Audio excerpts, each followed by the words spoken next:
Good morning बच्चों, कल हम लोग पढ़ रहे थे कॉन्स्टिट्यूशन के बारे में, इंडिया के कॉन्स्टिट्यूशन के बारे में। Chapter the Indian constitution, the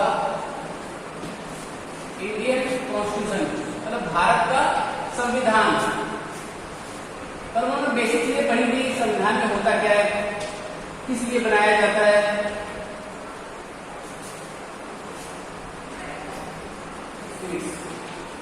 कैसे कुछ लीडर्स होते हैं तो हमारे अपनी अथॉरिटी का, अपने हकों का गलत प्रयोग करते हैं। एक कहानी भी पढ़ी थी हम लोगों ने, जो कि क्लास मॉनिटर क्या कर रहा था, अपने ही क्लास के क्लासमेट को जबरदस्ती बिना गलती के फंसा रहा था। Another important function that a constitution plays in a democracy is to ensure that a dominant group does not use its power against other less powerful people or groups. एक और इम्पोर्टेंट फैक्टर है, एक बहुत जरूरी चीज है constitution की, उसमें ये लिखा गया है कि कोई भी डोमिनेंट ग्रुप, जैसे सरकार है मानो आज के टाइम पे बीजेपी की, ठीक है, तो वो डोमिनेंट ग्रुप है इस वक्त।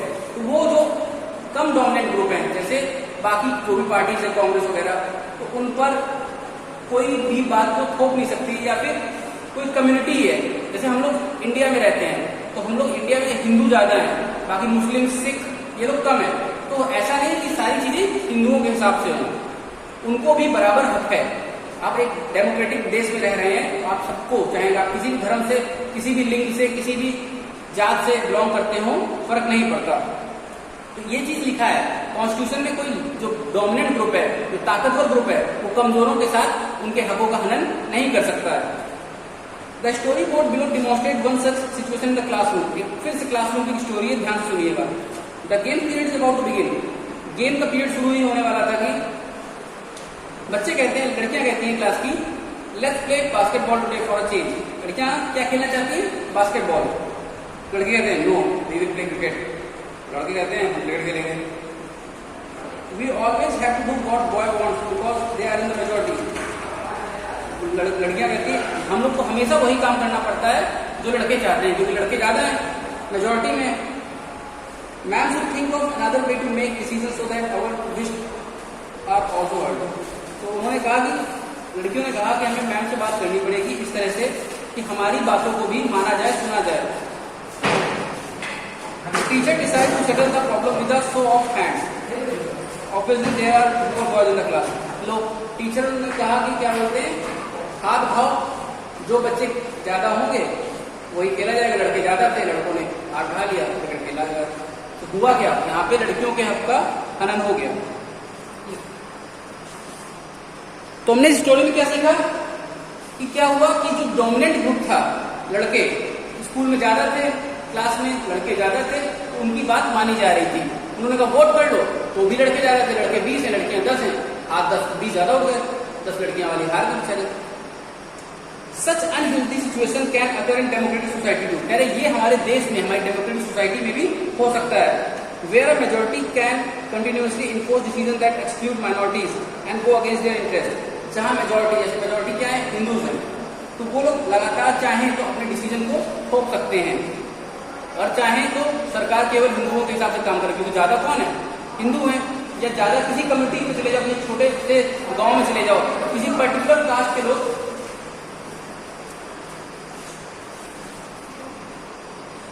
such unhealthy situation can occur in democratic societies too, where a majority can continuously enforce decisions that exclude minorities and go against their interest.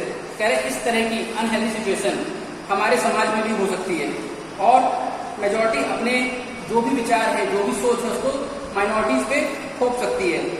As the above story board in stage every society is prone to tyranny of the majority. जितनी भी society है उसमें majority के हिसाब से ही काम होता है, जैसा मेजॉरिटी चाहती है वैसा वैसा होता है। The Constitution usually contains rules that ensure that minorities are not excluded from anything that is routinely available to the majority. Constitution ये बात तय करता है कि जो चीजें मेजॉरिटी को अवेलेबल हो रही है, जो चीजें मेजॉरिटी को मिल रही हैं, वो सारी चीजें माइनॉरिटी के लिए भी उतनी ही तरीके से अवेलेबल हो सके।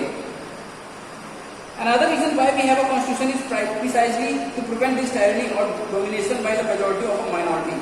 कह रहे इसी वजह से इस तरह के कॉन्स्टिट्यूशन बनाया गया है कि मेजॉरिटी माइनॉरिटी को दबा ना सके। मेजॉरिटी मतलब डोमिनेंट ग्रुप, ताकतवर ग्रुप कमजोर लोगों को दबा के ना रख सके। This can refer to one community dominating another, that is inter community domination. A member of one community dominating other within the same community, that is intra community domination। इसका मतलब है इंटर कम्युनिटी डोमिनेशन मतलब कोई बड़ी community छोटी community को dominate कर रही है, या कम्युनिटी के अंदर ही कुछ लोग हैं जैसे मानो रिच हैं, रईस हैं, और कुछ लोग गरीब हैं, तो गरीबों को दबा रहे हैं, उनके हकों का दमन हो रहा है। The third significant reason why we need a constitution is to save us from ourselves।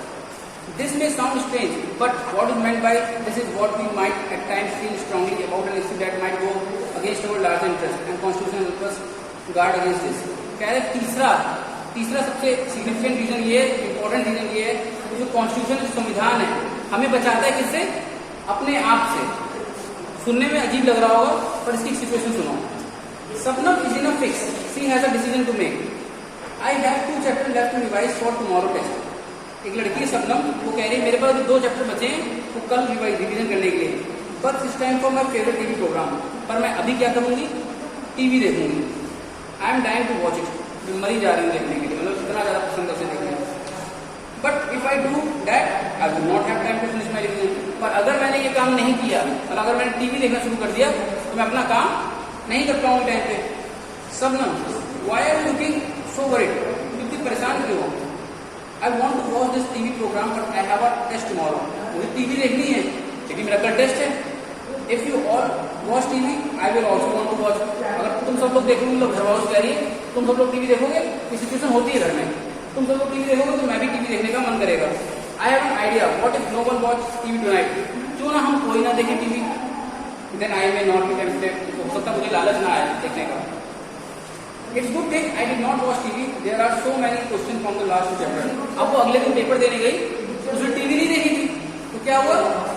उसने अच्छा पेपर दिया, वो अच्छे नंबर से पास हो गई। तो कह रहे ऐसी सिचुएशन क्या होती है? Similarly, the constitution helps to protect us against certain decisions that we might take that could have an adverse effect on the larger principle that the country believes in।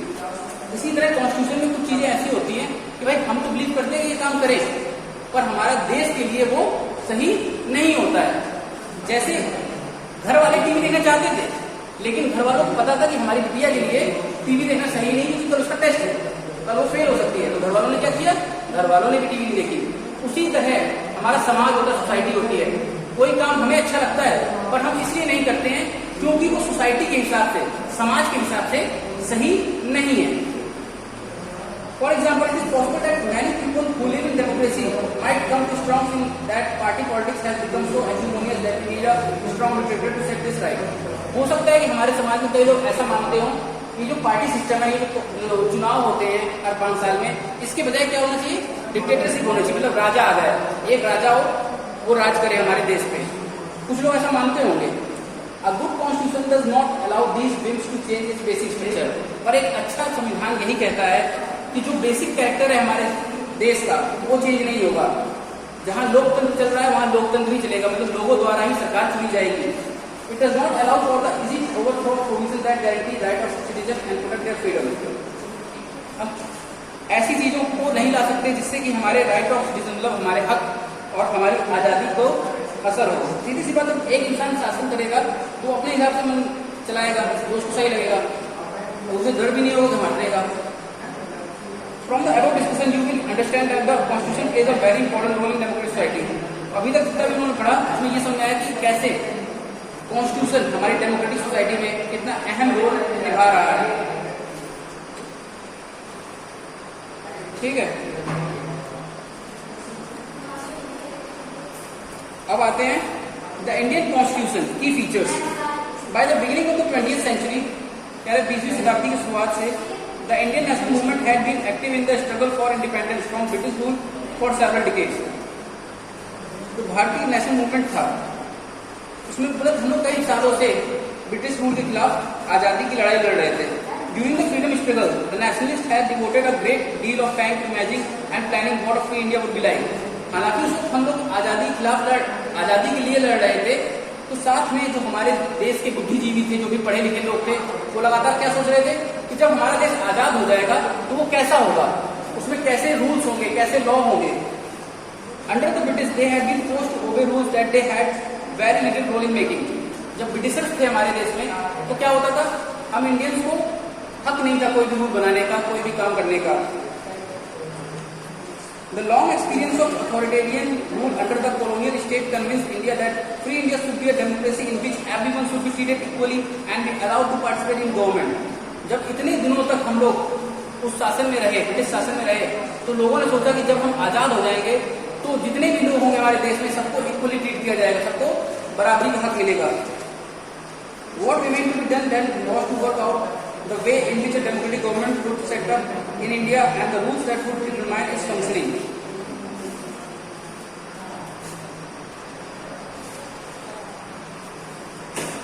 What remained to be done then was to work out the way in which a democratic government would be set up in India and the rules that would determine its functioning. तो वो लोग सोच रहे थे कि हम लोग इस तरह के रूल और लॉ बनाएंगे जिससे कि हमारा देश एक डेमोक्रेटिक गवर्नमेंट सेटअप कर सके और उसको अच्छे से फंक्शन कर सके। This was done not by the one person but by group of around 300 people. और ये काम जो कॉन्स्टिट्यूशन बनाने वाला काम था, संविधान बनाने वाला काम था, किसी एक इंसान ने नहीं किया। कुल मिला के 300 लोग थे, 300 लोग थे। उन्होंने एक कॉन्स्टिट्यूएंट असेंबली बनाई थी, एक ग्रुप बनाया था 300 लोगों का, जिन्होंने मिलकर हमारा संविधान बनाया इन 1946 का 1946 में। And who met periodically for next 3 year. 1946 से 3 साल तक लगातार वो लोग मिलते रहे, बैठक होती रही, तब जाके 1949 26 नवंबर में हमारा संविधान कॉन्स्टिट्यूशन पूरी तरह से लिखा गया। ठीक है, आज के लिए इतने रखते हैं, बाकी कल पढ़ाएंगे फेडरलिज्म के बारे में।